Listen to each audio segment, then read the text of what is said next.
ketika kita teraniaya. Nah, ini yang terakhir. Sering orang yang teraniaya itu lalai karena syaitan yang melalaikan dia.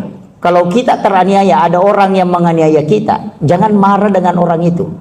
Sebenarnya Allah memberikan alamat untuk kita supaya doa kita tembus.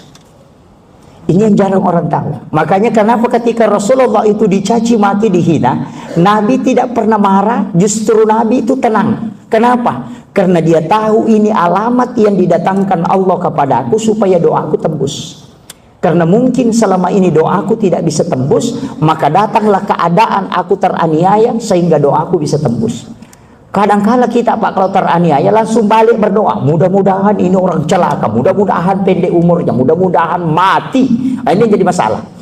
Padahal orang teraniaya itu diterima doanya. Pada saat kita merasa teraniaya, maka angkat tanganmu kemudian minta kepada Allah. Karena apapun yang kau minta dalam hal kebaikan, Allah akan kabulkan. Jangan pernah hiraukan orang menganiaya ini. Mestinya kau berterima kasih. Kenapa? Berkat dia doamu bisa tembus ke langit.